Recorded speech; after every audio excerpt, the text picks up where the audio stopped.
Hello, Marino. Hello, Marino. Hello, Marino. Hello, Marino. Hello, Marino. Hello, Marino! Hello, Marino.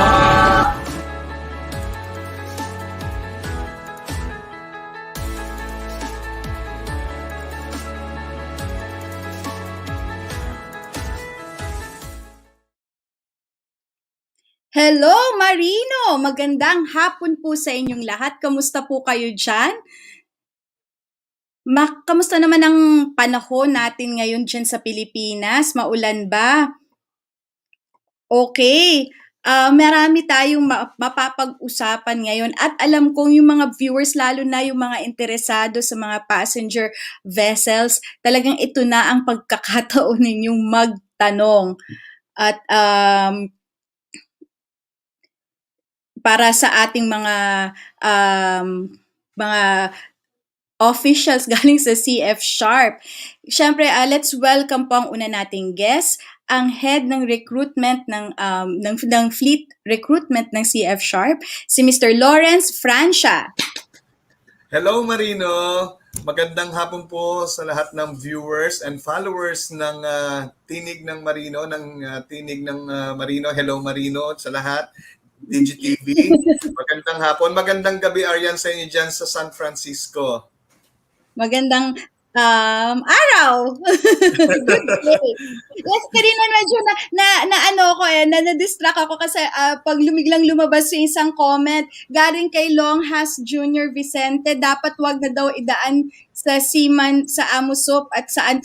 Actually, sir, yung sa Amusop, it's a supplementary program na hindi ibig sabihin Amusup lang. Pwede kayong pumunta, actually, ideally, dapat pumunta kayo at makipag-coordinate kayo sa LGU ninyo. Yun po talaga, yun ang ibig sabihin ng A1. Ang A1 priority sa vaccination, hindi ibig sabihin pwede kayong mag-skip o may programa na hihintayin kayo na special for seafarers. Kundi ibig sabihin nun ay pwede na kayong mabakunahan. Ibig sabihin nun pag pumunta kayo sa LGU ninyo, makipag-coordinate kayo, pwede na kayo mabakunahan dahil A1 priority na kayo. And even that, kasi sana po maintindihan natin na limitado pa talaga ang ating mga vaccines. Kaya syempre maraming nagagalit, bakit daw kailangan yung mga 3 to 4 months na pasakay na ng 3 to 4 months yung seafarer bago bakunahan. Ganun po talaga para umabot sa second dose. At saka kaya po may ganun dahil syempre uunahin po yung mga paalis, hindi po yung padating. Pero kung halimbawa kakarating nyo lang at nagpunta kayo sa LGU ninyo kasi iba, yun 'di ba Lawrence, iba-iba yung ganap ng mga LGUs. Yeah, kasi hindi naman tayo katulad ng United States, no, na talagang meron sila ay nagde-develop ng vaccines, even yung UK and Russia and India. Sila nagde-develop. So meron talaga silang para sa kanilang vaccine. Tayo, dumidepende lang tayo sa donations at saka sa procurement ng government.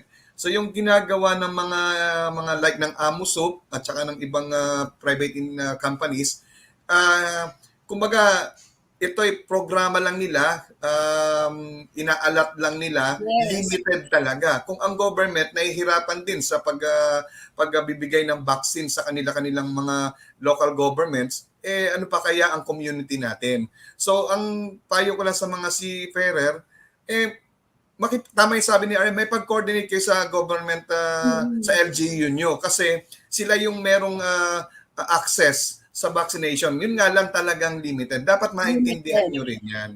Yes. Opo. Actually, yung sa Amusop, yung program ng Amusop tsaka sa Marina, yung talagang sariling kumbaga sikap ni Administrator Robert M. Yes, Tedrob yun.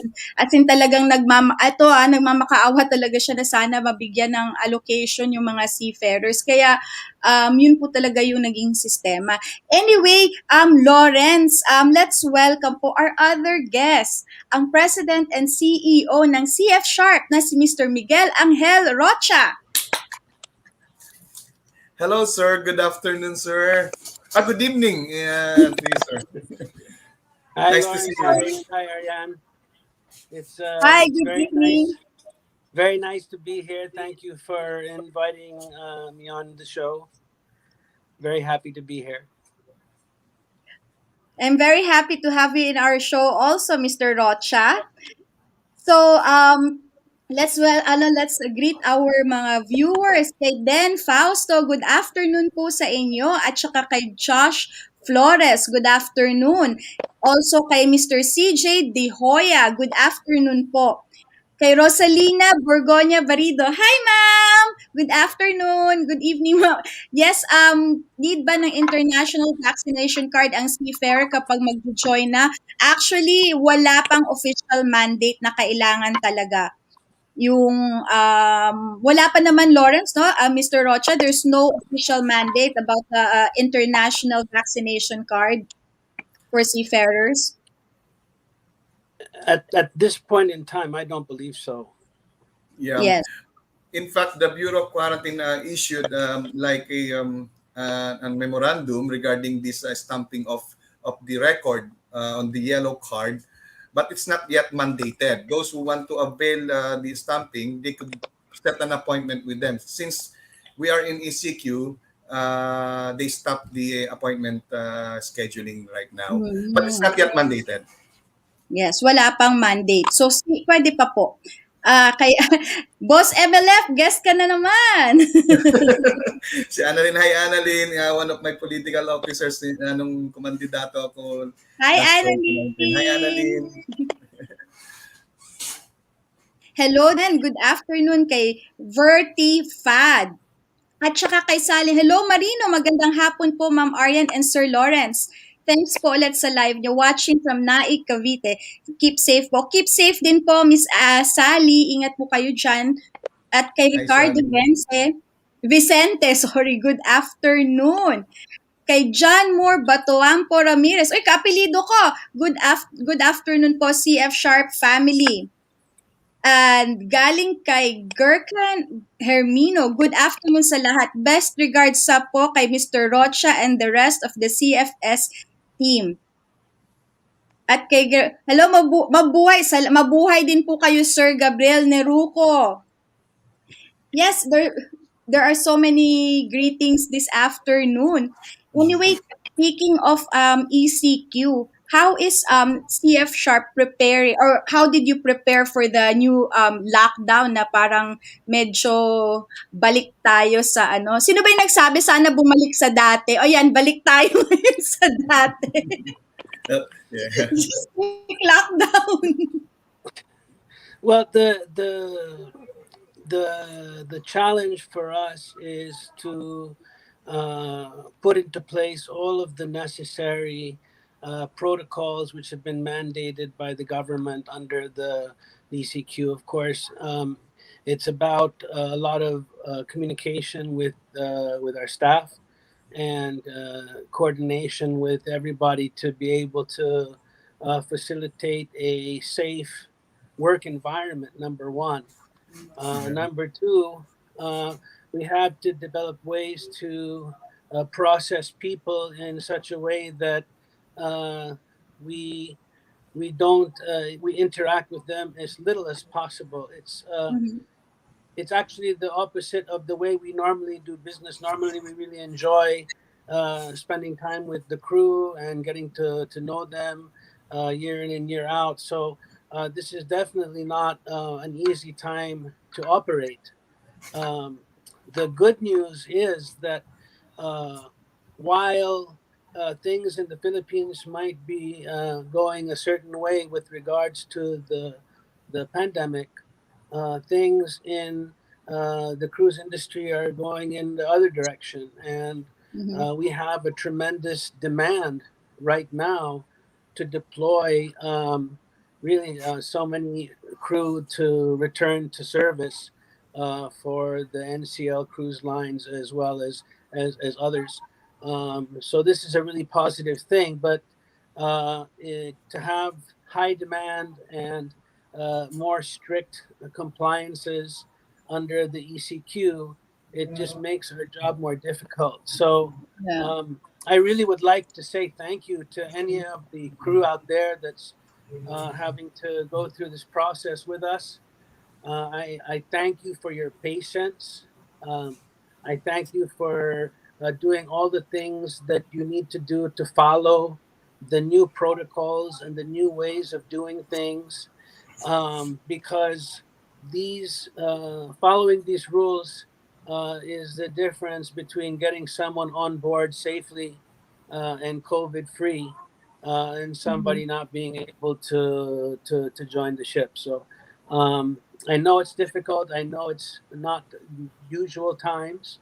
Um, and I assure you, everybody in CF Sharp is working very hard to create a safe and easy deployment processing. Yeah. Yes. Well, in fact, just want to add to with Sir Miguel. Prior to the enforcement of the ECQ, itong kagandahan sa CF Sharp, no, we think ahead. We plan ahead before palang mangyari yung mga new protocols or new enforcement ng categories natin. So prior to that, we prepared already our crew members. Lagi tayong hinahanda natin. We don't think of, kapag ngayon lang in-enforce, alam niyo naman ang changes natin ang announcement ng government.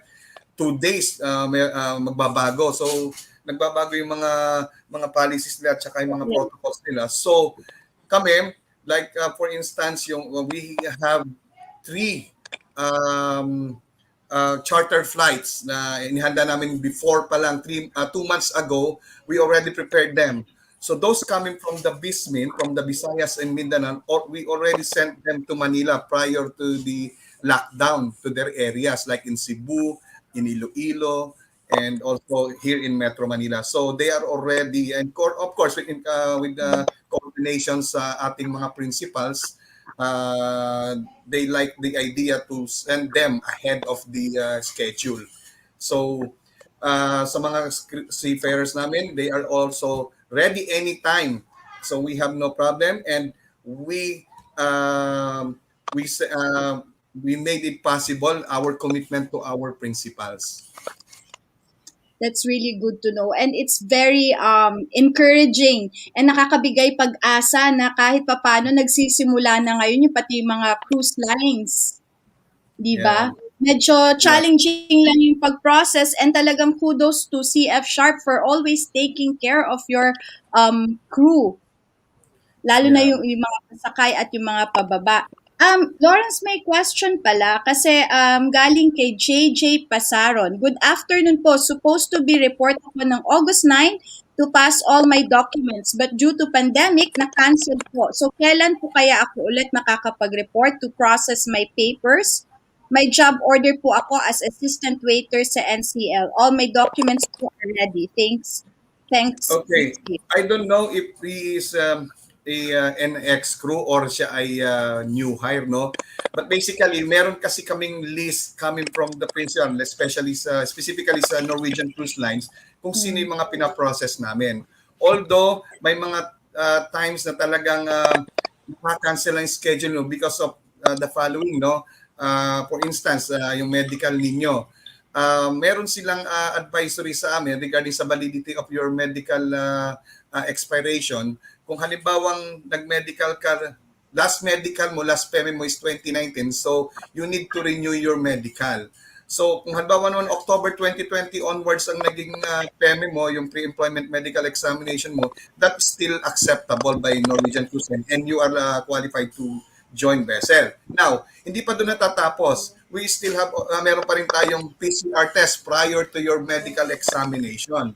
So, kailangan maipasa mo rin yung PCR test mo, yung swab test mo, para ma-refer ka for medical examination. At the same time, pag nagpe-PEME ka na, you have to complete your examination sa medical. So, kailangan ipas mo yun. And it will take like 3 to 5 days kung wala ka namang walang makitang illnesses sa'yo or any pending sa medical mo. So, saka natin sila ipoprocess. And Ganun din, mas mahaba ang processes natin than the usual, no? Yes. Hindi katulad before na pagkatapos ng medical, process ka namin, deploy ka namin. Now, you have to be quarantined at least 2 days. At least ngayon, 2 days na lang kina-quarantine prior to your joining. So, at the same time, flight availabilities. So, may mga reason kung bakit hindi kayo muna na-deploy. Ganon din, nagbabago rin ang schedule ninyo. We don't control your schedule. We are only being advised by the principal kung sino ang mga aalis. Pero makakaalis kayo. Ang marching order sa amin ng Norwegian Cruise Line, lahat ng kanilang crew na ay kailangan ibalik sa barko. Yun ang marching order sa amin up to end of this year. Yes, ayan. Na ano po, narinig niyo yan, Mr. JJ Pasaron. Galing kay John Moore Batuan po. Ms. Arian Ramirez, Sir Lawrence, and Mr. Rocha, thank you so much for having of opportunity to give me. Isa po ako sa mga napili bilang security ninyo. Now, follow up na lang ng medical. Good luck. Ang ganda ng ito. Good luck. Yes, Mr. Rocha? No, it's it's something that all the ex crew and applicants just need to be aware. That taking the necessary precautions and social distancing and wearing of PPE is really the paramount at this point. Um, Being able to go through the process and the quarantines and remain free of infection is the single easiest thing that can derail the process. We have a very high success rate of deploying crew, and it's a testament to those people who are being patient and who are following the directions that we're giving them. And before, this used to be a very static business. It took a long time for things to change, but during this pandemic, as we were saying before, it's every day, every other day, there's some new process, there's some new procedure, and so we all have to be very flexible and patient so that we can make sure to do the things the right way and have compliances not just here in the Philippines but all around the world. Yes, that's true. I mean, it's really very challenging. I can't imagine, as a manning agency, it must be very challenging with the flight limits, all the vaccines. And they have ano kasi may question sila. Will they get accepted pag nag-apply sila if they're unvaccinated? Now, maybe you can elaborate on that. Um, who would like to answer? Sir. Yeah. Well, with regards to that, there are not yet specific requirements for vaccination for all crew. There are some crew that have been able to be deployed without vaccines, but they are also going to start putting requirement that vaccinated crew are to be deployed after a certain point. Uh, this is a matter of practicality having to do with the way that the ships resume operation and the vaccination process of the principal for crew on board. And this, of course, is specific to the passenger lines. On the conventional side, it varies principal by principal what the individual requirements may or may not be. Yes, I agree with Sir Miguel. It depends on the principal, no. For the passenger ships, for instance, with Norwegian Cruise Line, um, they're not requiring members to have a vaccination already.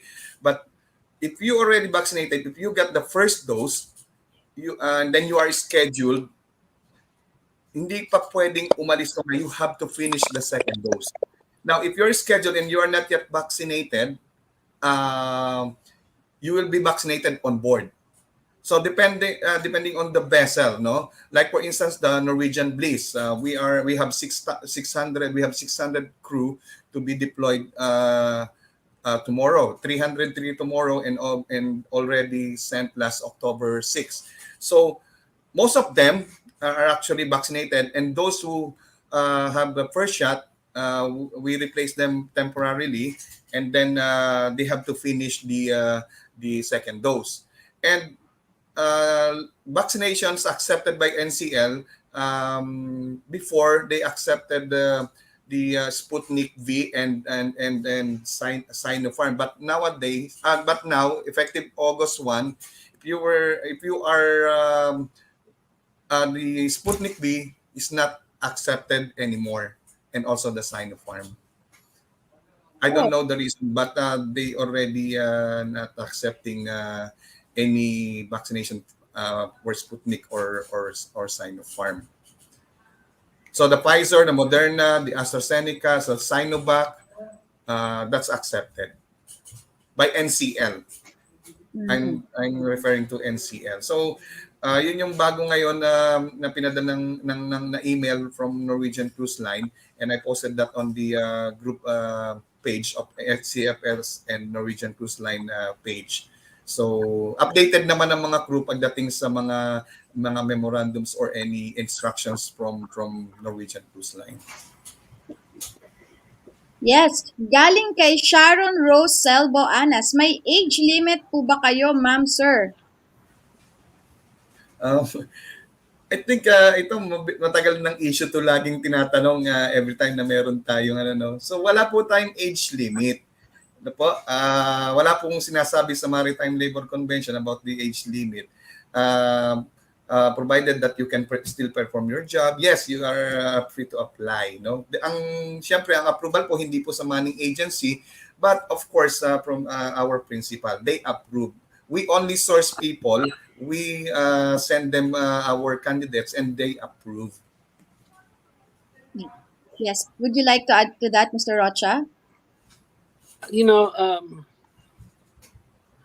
this is a funny subject, but I think what people need to understand is that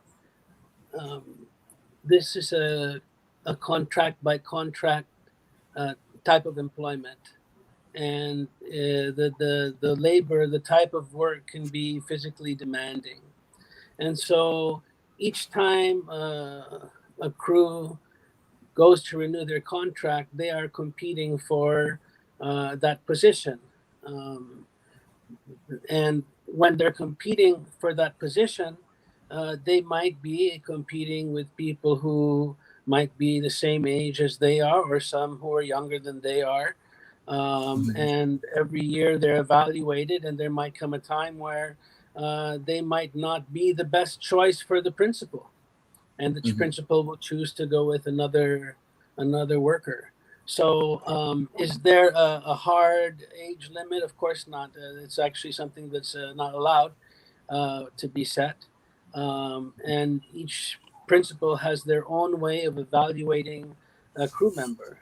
Um, but so that's my feeling with age limit. Um, if we want to liken it to playing professional basketball, for example, there comes a time when the even the best players will not be able to Yes. compete at the highest level. And if you look at how old the average basketball player is when they leave the game, you'll see that most of them leave at a time uh, not in their 50s or 60s. Yeah, I agree. Well, that's true, especially since a lot of the positions, physical talaga siya. Hanggang kailangan healthy. And then and eto nga, I always also like when I have guests also from different manning agencies, this is always the question, the age limit. And we always tell people, number one, this is why at the beginning of your career pa lang, you have to plan it well already. And when you start earning, you plan also for your future, because seafaring is not forever. Parang love life lang siya, hindi forever. 'Di ba? 'Di ba? Kaya kailangan paghandaan talaga, 'di ba? Yeah. Ayan, galing kay John Moore, Miss Arian, Sir Lawrence, and Sir Miguel Angel Rocha, thank you so much. At sa lahat ng staff nyo dyan sa office, sa CF Sharp, ang babait nila. Salamat. Shout out kay Sir JC Aguilar. Keep safe and God bless. O, ayun, may fan si JC. Hello, JC.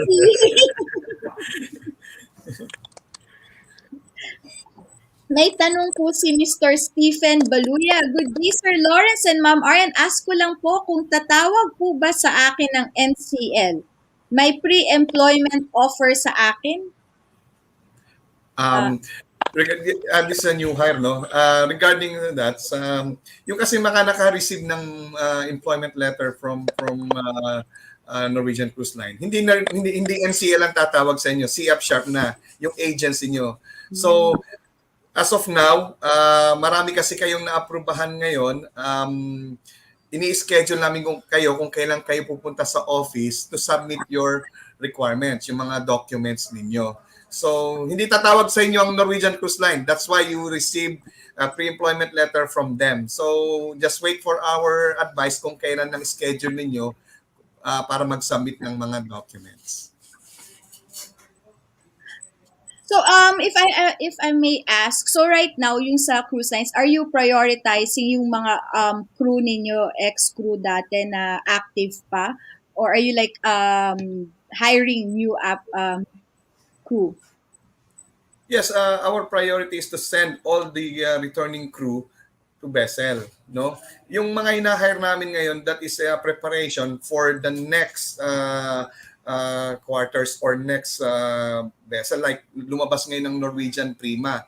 And of course, syempre, dinideploy natin yung mga tao kapag nangailangan, particularly yung mga critical positions like sous chef, teppanyaki cooks, lahat ng cooks, medyo may shortage na tayo sa ngayon. Hindi kasi lahat ng mga crew ay pumasa sa minimum requirements ng principal, like sa medical, nagkaroon ng problema, yung iba kailangan pa nilang mag quarantine. So, nagkaroon tayo ng konting shortage sa culinary. So, itong mga bagong inaabang lang pa lang natin to. So, hindi ibig sabihin pinadalhan ka ng employment letter, agad-agad kang aalis. Pero ang priority namin, katulad ng sinasabi ko tuwing nagla-live din ako sa CF Sharp, priority ang ex-crew. Okay? Yan talaga ang kailangang ibalik muna natin. Yung mga new hire, magseselos yung mga ex-crew. Yes. Kung nakikinig man din sa mga ex-crew, huwag kayong magseselos. You will be deployed very soon. Doon naman sa mga bagong hired, patience. You will get there. Mapapapunta rin kayo dyan. Naka-mute. Sound like I hate to sound like a broken record, but it's also very important to remain safe. To shelter at home, to make sure you keep yourselves healthy. Make sure that you give your bodies the kind of rest that you need, and also to recognize that to the age limit asking people, it's important that you take your physical conditioning as part of your job. Yes. Especially if you're a food server carrying very very heavy trays. There's a lot of risk for injury if you don't take care of your bodies. So you need to be more mindful of your physical regimen and your health, especially while you're being patient and waiting for these assignments to come. But if you're ex-crew and you have your documentation ready, it's just a matter of being safe and being patient. So safety first is the most important thing. Agreed. Agree. That is so true. Safety first. Kaya don't forget to wash your hands, wear your face mask, take a bath. Naku, please, utang na loob. Maligo po kayo, lalo na kung kakalabas nyo pa lang. Di ba? Ganyan talaga. Kasi, di ba, mahirap na magkaroon ka ng COVID. Paano kung bigla kang tawagan, di ba? Tapos bigla kang positive, di ba? Sayang naman ang pasensya nyo. Mauuwi sa wala kung bigla kayong mag-positive.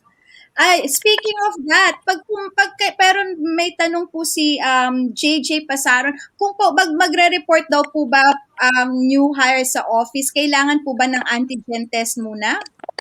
Yes. Especially dun sa mga magte-take ng Marlins test na dito ginagawa sa office namin, they must have antigen test. Negative, not positive ha. Negative dapat sila.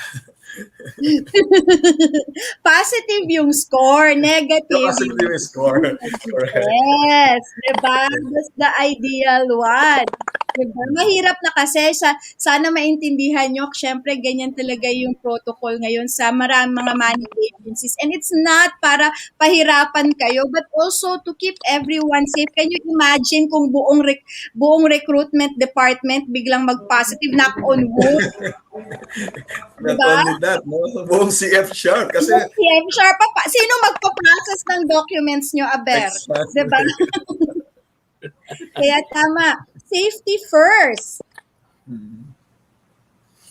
Yeah, kay Go Eyes. Complete documents. Fully vaccinated. Pfizer. PEME approved. PDOS complete. Still waiting, Sir Lawrence. Keep safe. God bless. Yun nga po ang sabi ni Sir Lawrence. Patience lang po. Dahil let us consider na meron pa po tayong pandemic and lockdown. Marami pang mga challenges. How is CF Sharp coping with all these challenges? I can't imagine like, handling people, and then fixing the documents, and then plus the flights. How do you cope I mean, and keep yourself sane? How do you keep yourself sane, Lawrence? Okay, sir. In fact, we set up already our protocols now prior to the ano pa lang yung sa implementation ng mga yan. So, I think to me it's like a normal thing na I go to the office, process. Ang wala lang kami ngayon yung face-to-face interaction, no? Yun ang nawala lang eh. But the process are still there. Yung pa rin ang ginagawa namin so far. Yun nga lang talagang medyo ano kami dun sa mga crew na hindi kami lumalapit talaga, and then we have face shield, we have face mask and gloves, no? And every time may nag-i-spray. Parang kami naliligo na sa alcohol, may kasunod ka na nag-i-spray na gano'n eh. So, hindi nakakatuwa, pero nakakatuwa minsan na teka, this is a new thing, no? Pero like we also have parang areas na dedicated lang sa mga magre-report na crew. So pinapalo namin ang social distancing, meron din kaming marshals, meron din tayong mga alcohol guys at saka yung mga documents sinasanitize yan. So, ganun yung protection na ginagawa namin dito sa CF Sharp ngayon. Talagang medyo nung una, nakakapanibago. Parang Yes. ibang-iba eh. Hindi mo feel yung interaction. ang CF Sharp naman is like family, no? When it comes to crew. Yes. Parang magkakaibigan, magkakapamilya, nag-uusap even si Sir Miguel, no? Kausap niya crew, kami, nakikipag-usap kami. Hindi yung unlike nung seafarer pa ako before, way back 1990s, no? Pagkaharap mo ang crew manager, parang nangingilig ka eh.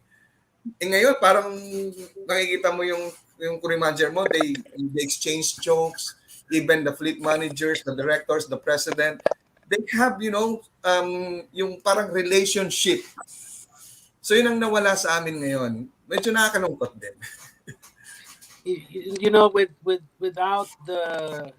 Without the seafarers and the crew in the building, it just doesn't feel the same, Correct. for Right. all the reasons that Lauren said. Um, I just have something to say about um, staying sane in COVID. I asked Lawrence how he stays sane because I ask an awful lot of him and our team.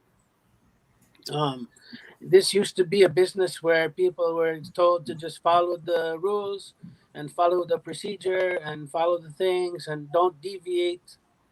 And now we're in a completely fluid work environment where everybody has to be willing to relearn a new part, a new part of their job, like new every day.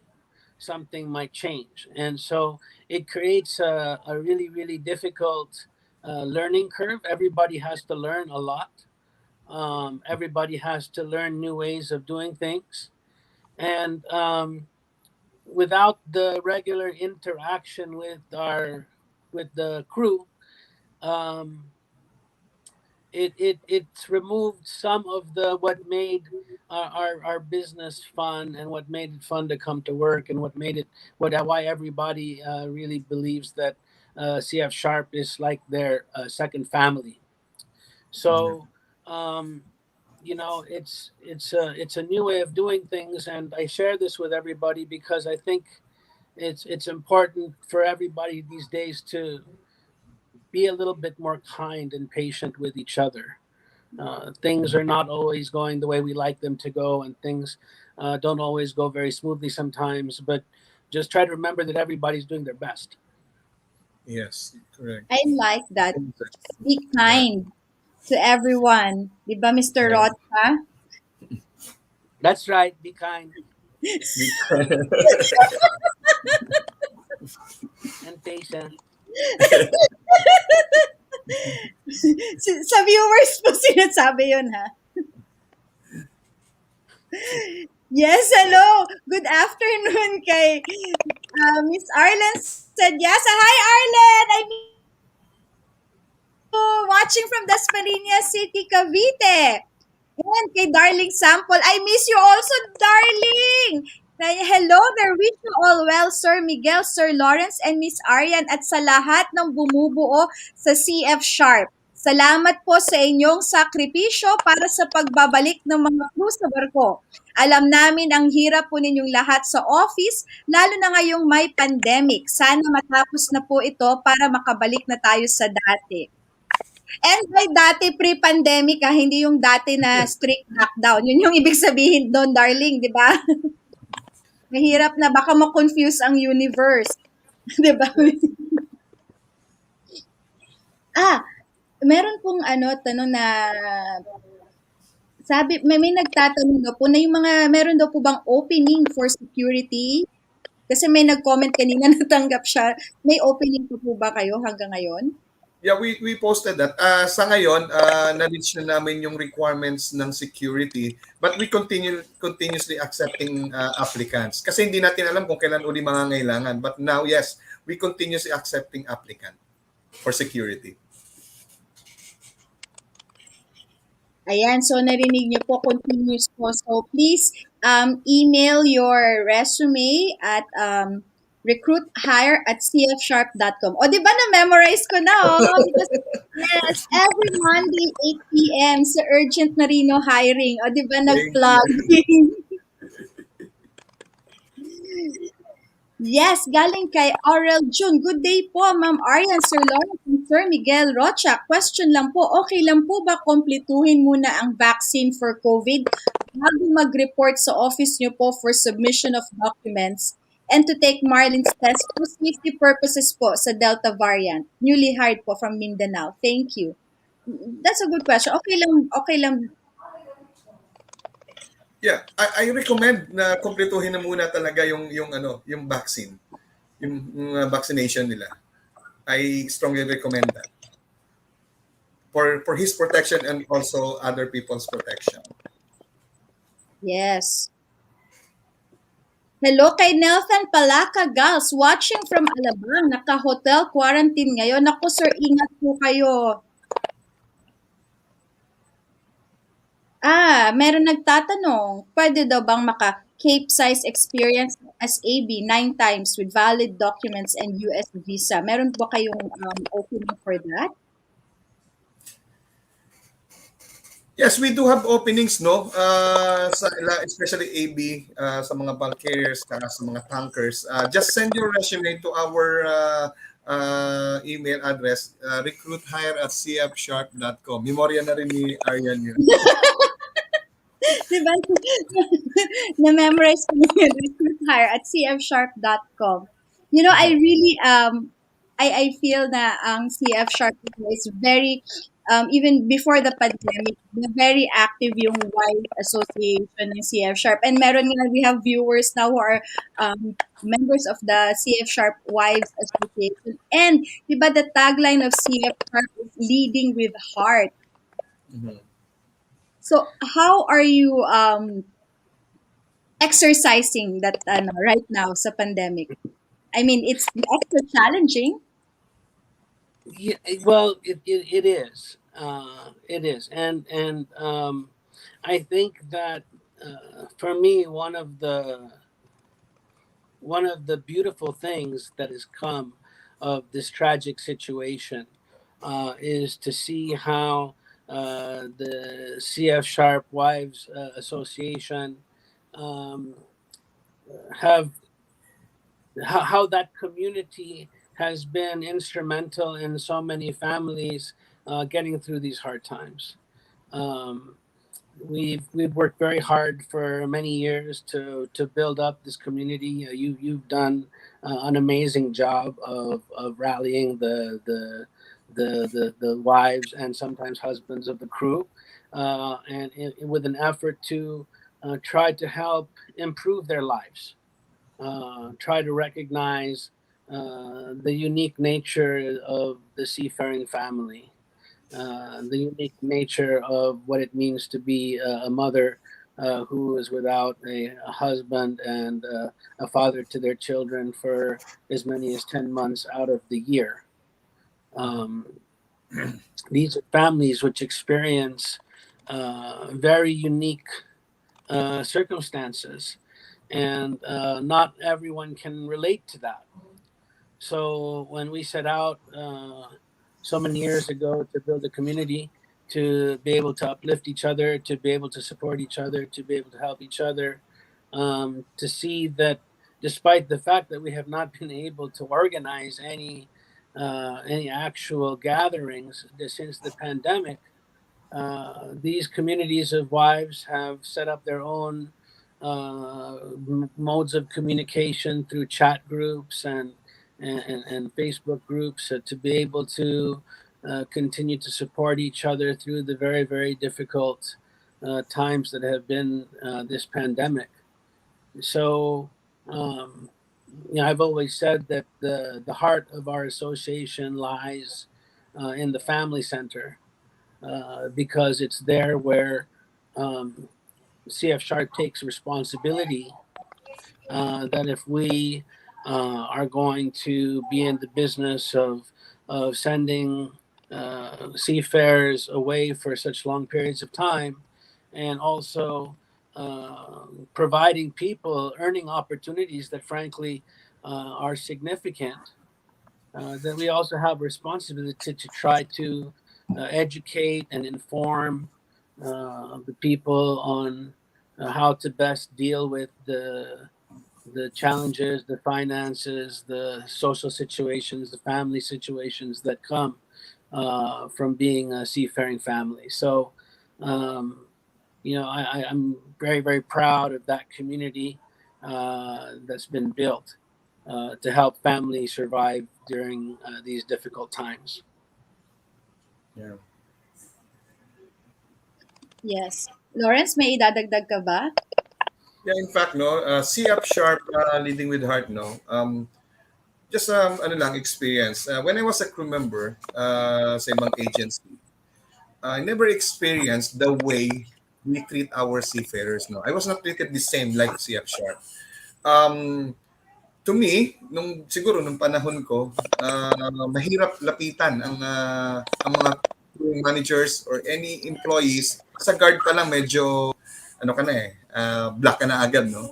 Sa CF Sharp, especially during pandemic, kung makikita mo ang mga messages to dito sa ating mga employees, sa mga crew, sa mga staff ng CF Sharp and to the management of CF Sharp, they're very thankful and they know the sacrifices of the people ng employees ng CF Sharp. Even late hours we respond, although limited ang aming communication sa email dahil sobrang dami ng mga emails namin na pumapasok. We are trying to accommodate them even sa social media.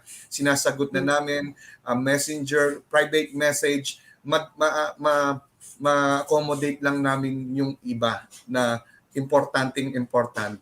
So siguro ang makikita nyo na dyan sa sa ating social media accounts yung kung paano sila magpasalamat sa atin. And of course, kami rin nagpapasalamat sa mga crew members for their patience and resilience, na naintindihan nila kung ano yung aming sacrifices. We also have families, no?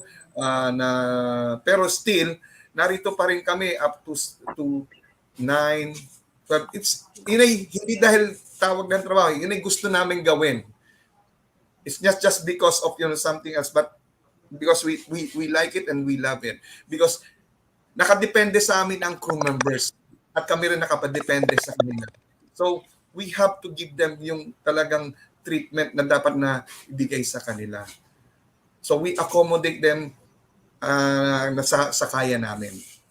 So gano'n namin kamahal ang mga crew namin. Me as a ex-crew ng isang company, even in NCL, nararamdaman ko I feel kung ano yung nararamdaman nila ngayon. And salute to all the staff of CF Sharp. Thank you. Talagang proud kami sa inyo. Talagang nakita ko, one time, kasi mag-Facebook friends kami ni Lawrence. So nakita ko minsan hanggang gabing-gabi, inaayos nila yung mga documents ng mga seafarers and beyond. Just doing their job. It's really, nandun yung makikita yung heart ng company. Yeah, it's Fresh pa rin, ha? Yes po, sir. Yeah, no, I was gonna say that you talk about working late hours and things. It's in order to be able to safeguard our workforce, and in order to be able to maintain business continuity during a time of the pandemic, means that we have to be prepared to deal with the occasion when someone in our organization becomes infected, should they become infected. And this means that we have to do things to keep certain parts of our workforce away from the office to be able to handle or mitigate the chances that something like this happens, that we're protecting the most of our people. But what that results in is that we have less people on hand to be able to do the volume of work that we have to process. So we can't have everybody on call all the time because we need to make sure that should something happen, we have the people that to continue the business going. So when people are staying late and working till all hours to get the work done, it's because we have to do things a very different way in order to be able to protect everybody against COVID infection in case that we have to go through contact tracing and things like that. So, this is the kind of thing that for me, I just feel very fortunate to have a team of people that I work with who care so much about CF Sharp that they're willing to go above and beyond what would normally be expected to be able to ensure that these seafarers are going to get deployed and that people can get back to work. That's true.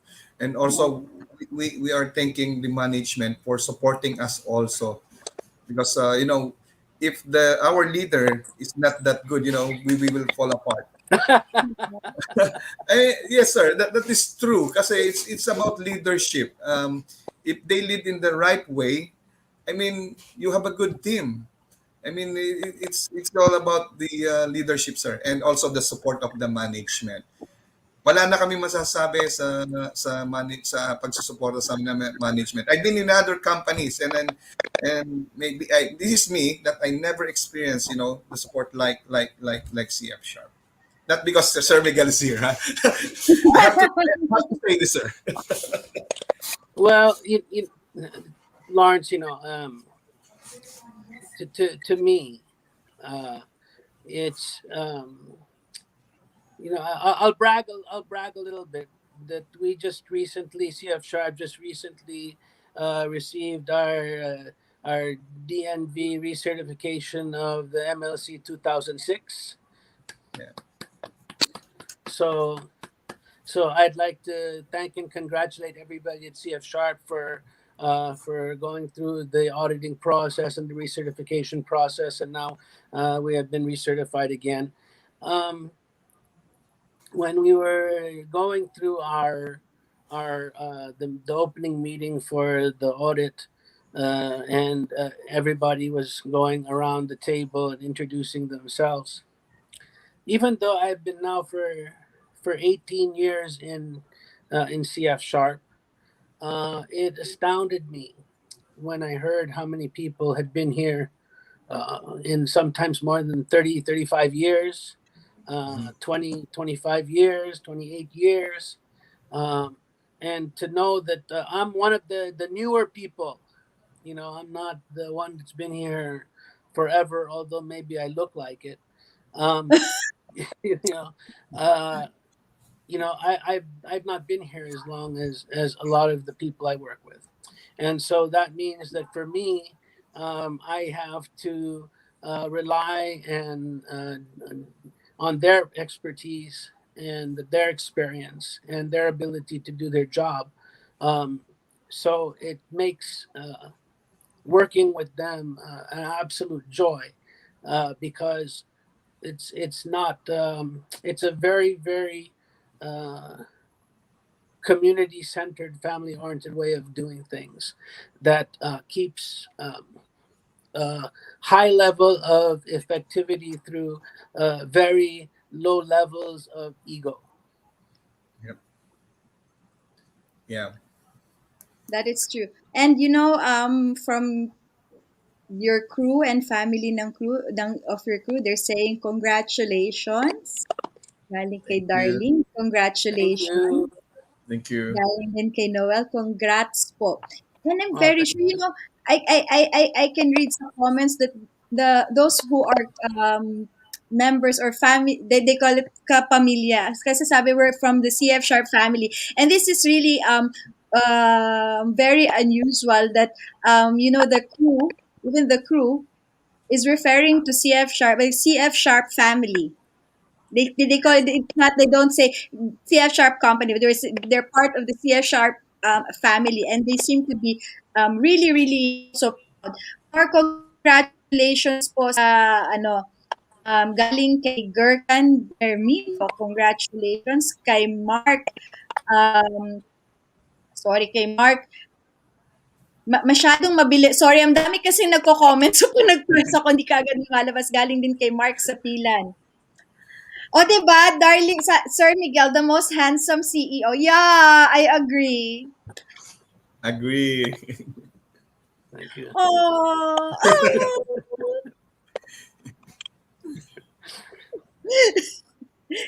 yeah, the most handsome CEO. Congratulations po, CF Sharp. God bless po, Miss Arian, Sir Miguel, and Sir Lawrence. Keep safe po always. Keep safe din, Cluster, ha? Lalong-lalo na may assignment ka na. Huwag ka na masyadong maglalalabas. Congrats po, CF Sharp family. CF Sharp is the best. Salute to all of you. Keep safe to all of, and God bless all. Yeah, one big happy family. Go CF Sharp. You're welcome po, Mr. Michael. And yung ano po, yung nag-comment, naku, please, pakitanggal po ang inyong ID number sa comment section ng ating show. Baka po ma-scam kayo. It's for your own protection. Huwag na po kayong maglalagay ng personal information ninyo sa ating show dahil hindi po natin alam kung sino yung mga nanonood. Baka mamaya may nanonood na scammer, ma-scam kayo tapos alam na yung ID nyo. Nako, delikado po, pakitanggal po. Hintayin nyo na lang ang email ng CF Sharp sa inyo, kontakin kayo ng CF Sharp. Huwag nyo pong ilagay dito yung ID number ninyo. Oh, sending hug to Mr. Rocha. Nako ha? Bakit may hug?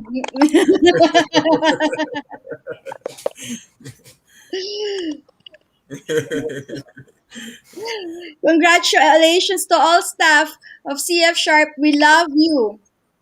Ayan o, kay John Windel Mora. Proud to be NCL from Quezon. Uy, kababayan natin, Lawrence, Quezon Province. Hello, kababayan. Hello. Kabayan! Kabayan. Yan, Chard Castillo. Salute, CF Sharp. Congratulations. Oh, this is for Mr. Rocha. Sir Miguel, does your company accept experienced seafarer with undetectable HIV?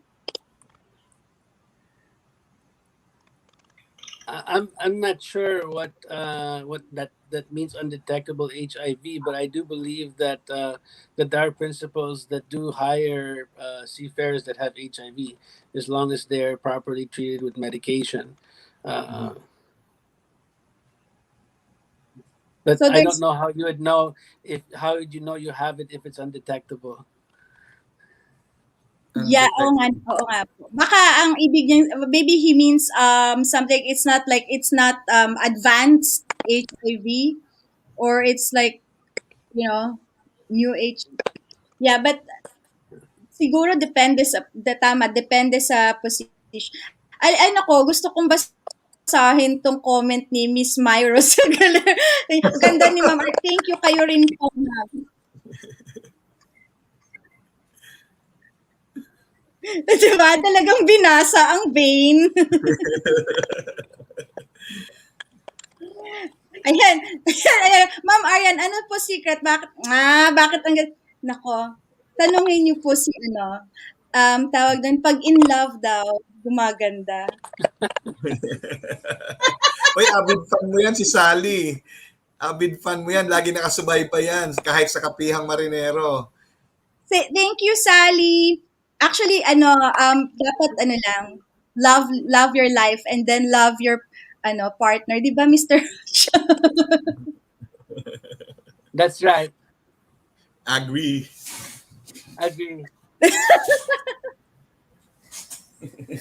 Happy wife, happy life. Yes. Yes. Yeah, see, yun talaga yung secret. Happy wife, happy life. For that, I would like to greet my wife. Happy birthday tomorrow. Oh, happy birthday, Happy Cherry! birthday. Cherry, bebe, happy birthday. Bukas. Happy birthday, Cherry!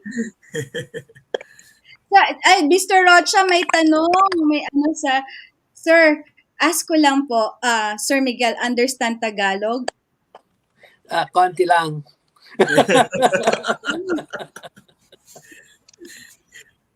Yeah, actually, ano nga yung mo, yung your favorite Filipino line? Yung lobat ang cellphone ko. Ay, nako. Ay, nako. Ay, nako talaga. Shout out sa mga taga Bacolod. Nako, ginapiko, ginapala ang kwarta diha. Totoo ba? Pahingi na lang ng balato. Yeah, sabi ni Mai, happy birthday sa asawa niyo po, Sir Lawrence. Thank you. Thank you. So, Sir Lawrence, okay, yung mga nagtatanong, kasi may mga nagtatanong din, yung mga newly hired, kung ano yung tungkol sa, ano, kung makakatanggap ba sila ng tawag or email. Um, Yeah, definitely they will be called kapag meron na talaga silang schedule. So hindi lang natin alam when. So mm, just hang on. Sabi lagi natin sinasabi, even our ex-crew last year, sabi ko hang on, babalik din tayo. So yung sa mga ex-crew, ito, bumabalik na sila, di ba? For the new hire, darating din kayo dyan. mm, I would also say that, while we ask you to be patient, if it's been 6 or 8 weeks and you haven't heard from us, there's nothing wrong with calling us and letting us know that you're still waiting, that you're still interested. Because sometimes if we're going through and we don't hear back from people, we don't keep everybody on the rotation. Right. So if sometimes, if maybe the position that you're applying for might not have any position today, it doesn't mean that positions will not open up the day of tomorrow. So while I'm saying that no, don't have to call us every day, but if you don't hear from us after 6 or 8 weeks, there's nothing wrong with sending us a message or an email or giving a phone call to let us know that you're still available and that you're still interested and ready to work. Right. Agree. yes. Yeah, sabi nga, happy birthday po sa wife ni Sir Lawrence. Happy wife, happy life. O, Yeah, thank you. Ang dami mong load, Sally, ha? do you accept daw ba, ma'am, sir, your company accepting domestic experience? Yes, depending sa type of vessel and size of vessel, no? We do accept. Why not? Yes, actually, can you please expound on that? Kasi we get parang comments minsan na may mga manning agencies daw hindi daw ano ba yun, tumatanggap ng mga domestic experience lang. And as we sa tinig ng Marino DCTV, we've already answered that na talagang hindi naman lahat hindi naman Hmm. pwedeng, 'di ba, diretso international experience at may mga saan ba magsisimula yung karamihan, 'di ba? Sa domestic.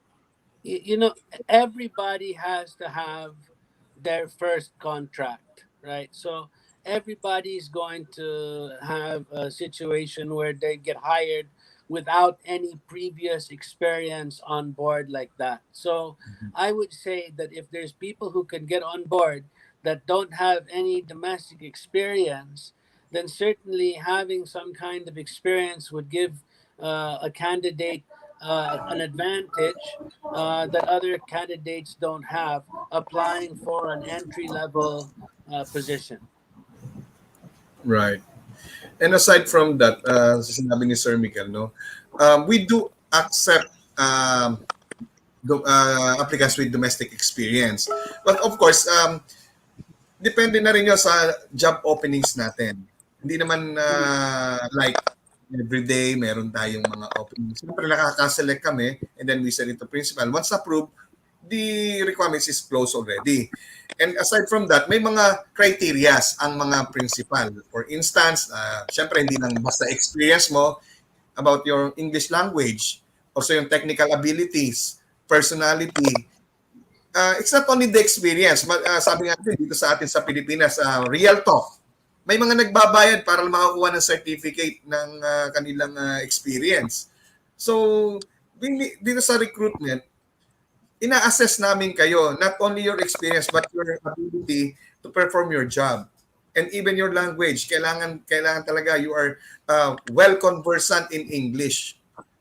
So hindi lahat natatapos and we also have like a technical examination, written examination.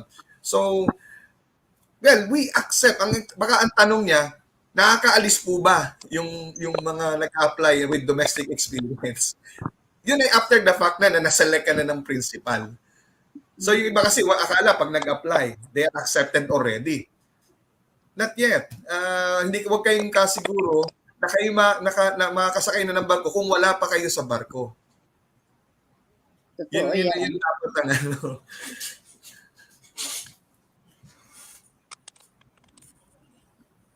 Galing kay Red Horse Beer, tanong ko lang po, pag bigla ka tinawagan ngayon tapos bukas ang check-in kaagad, okay lang ba na tumanggi at kung possible ba na matawagan?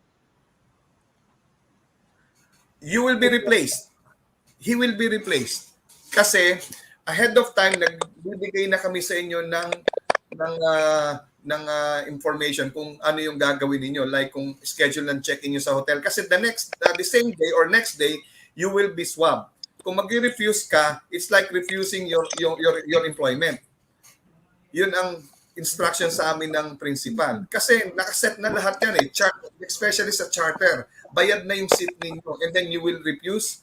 I think mali yun. Ahead of time, 2 months before or 1 month before. Pero kung ngayon ka lang tinawagan, bukas ang check-in mo, yun ay replacement, pwede ka magsabi, sir, wag muna, hindi muna ako, and you will be rescheduled.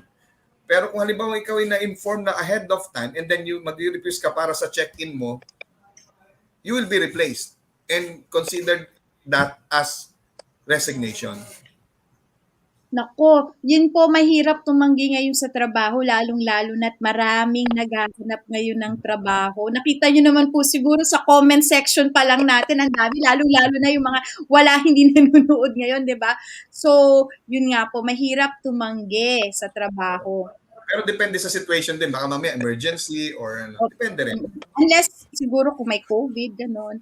Galing kay Roberto Galero, Sir Miguel Angel Rocha, thank you also for hiring me that now I'm a part of Norwegian family. It's a long time that I didn't see you. I remember that last year dinner of your family in Nihon Baste, Makati. Now it's great that I see you, Sir Rocha. This is Roberto. Wow.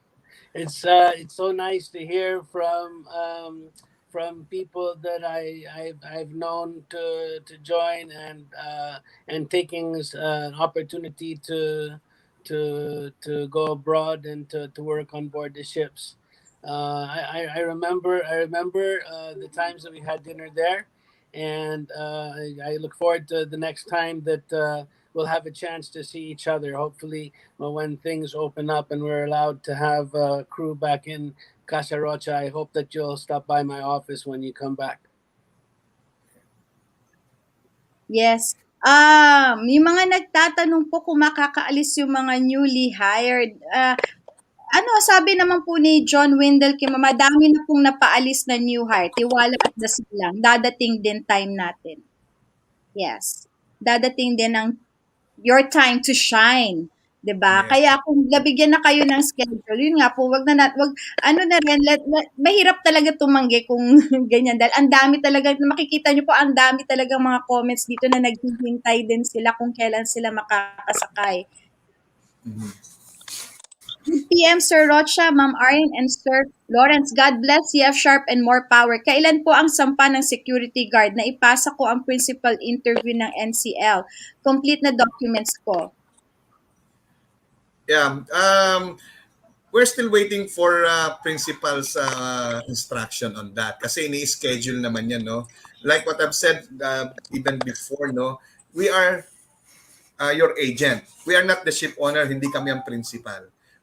Taga-process lang kami ng inyong documents. So, kung anong instruction sa amin, kung sino-sino mga papaalisin, anong position ang i-deploy, it's up to principal. Hindi depende sa amin yan. So, hintayin nyo lang, tapusin mo yung documents mo, and then, sabi nga ni Sir Miguel, always keep safe. Yes. Last question po, galing kay Darling Sample. Ma'am, may tanong lang po ako. Hindi po ba muna tumatanggap ang family center? Halimbawa, meron po kami ipapadala sa husband namin na on board na? Is that, for the meantime, ang family center kasi is closed, no? But hindi kami, linilimit namin yung pag-accept ng padala. And of course, hindi guarantee yun na may ipadala. Kasi siyempre, iniiwasan din namin na pumunta kayo dito sa office namin, mag-travel kayo, baka mamaya makapulot pa kayo ng virus. So sa amin, we will try to accommodate that pero hindi guarantee no na mapapadala kasi may mga nag-refuse na mga crew na bitbitin yung mga gamit din nila. Syempre nag-iingat din sila sa kanilang health. Alam mo naman ngayon ang virus airborne na rin. So hindi namin nire-recommend. Pero sige lang kung meron naman pero hindi namin i-recommend na mag-travel pa kayo pumunta dito. Siguro bago pa lang umalis sa mga mister doon sa mga crew, no? Magdala na kayo ng maraming gamot na kailangan nyo. Karamihan kasi gamot ang pinapadala ngayon, vitamins no? And aside from that, meron namang vitamins on board. Nagbibigay ang clinic. So, siguro doon na lang muna tayo. Mga noodles, magdala na kayo maraming noodles. Ay, naku, at huwag niyong kakalimutan yung efficacent oil, katingko, at lahat ng mga pang ano dyan, masahe. Okay, before we end po, may I ask for your parting message to our viewers? Let's start with Lawrence. Yeah, I would like to read this, no? Sabi nga natin, seafarers are among world's unsung heroes. Without seafarers, the world's economy could not function. It is true, no? And we would like to thank our seafarers for continuing to transport the vital goods and keeping global trade moving during the COVID-19 pandemic. Without your sacrifices and the sacrifices of many transport workers, the world would not have been in a much worse state and likely would have come to a complete standstill. Titigil ang mundo pag nawala ang mga seaman dahil sa mawawala ang pagta-transport ng goods. This is the only lang na ngayon, no? Yung pagta-transport ng mga vital goods. We salute all the seafarers everywhere for your patience and resiliency. We are here for you. Narito lang kami para sa inyo. We support you. We care for you. To everyone at sea, we thank you and wish you good health and fair winds ahead. We are called back by the sea, and we are back, and we sail now. Thank you, and God bless. Thank you, Lawrence. Mr. Rocha? That was really some very, very nice words. Um, I have to say thank you to everyone. Thank you to all the seafarers who had to come home with a shortened contract in April and May of 2020. I want to say thank you to all of the seafarers that had to undergo quarantine of some kind during the repatriation process and endure such hardships getting home. I say thank you for being patient with all of us as we dealt with processes and procedures that did not exist in the world before the COVID pandemic. Thank you for that. For all of you who've waited patiently during this pandemic and found ways to keep yourselves afloat until the opportunity to rejoin the vessels again. Yeah, I say thank you for that because I believe that the seafarers are one of the most important lifeblood for the Philippines and the Philippine economy. It is one of the most productive economic engines that our country has. The lives of more than 400,000 crew and their families and extended families rely on the hard work that you do. Thank you. There would not be CF Sharp Crew Management Inc. if it was not for the seafarers. You make it possible for us to come to work and to serve you and to see that you can be deployed to your jobs in a safe and expeditious manner. So thank you very much for your patience. Thank you for doing all the good things that you do to keep yourself ready for deployment. Thank you for all the hard work that you do on board and the sacrifices that you make. My message is one of gratitude. So thank you very much. God bless. Thank you, thank you. Thank you also for joining me today, Mr. Francia and Mr. Rocha. It was a pleasure having you in Hello Marino, and it's really nice to have this venue to like interact also with our seafarers and their families. Please don't forget to watch po on Monday 8 p.m. ang Urgent Marino Hiring. Um, every week po siya updated. And yung mga nagtatanong tungkol kung paano mag-apply, check nyo po sa tinig ng marino.ph under careers. Meron pong search bar doon. Ilagay nyo kung anong position yung gusto ninyong applyan at lalabas siya. So, nandun yung mga companies na nangangailangan ng position, ng particular position ninyo. Sally Noche, thank you po sa panonood palagi, and God bless din po sa inyo, Carl and Tanlunan. And don't forget, next Thursday po ang ating guest po ay ang OWA director na si Mr. Hans Kafka. So, abangan niyo po yan. Pagkakataon niyo na magtanong tungkol sa OWA. And on Tuesday po ulit, yung Kapihang Marinero naman. So, thank you everyone for joining me today. Hi, Marian. Pahabol lang Yes. ako, Arian. Hi Yes. to my dad and mom in San Diego. Nanonood sila ngayon. Hi, mom, dad. Hi po. Bye. Good day po sa inyo. Bye. Have a nice afternoon, everyone. And sa mga gabi na dyan, good evening, good night, good morning. And let's spread the love. Thank Bye. you. Bye-bye. Bye. Bye.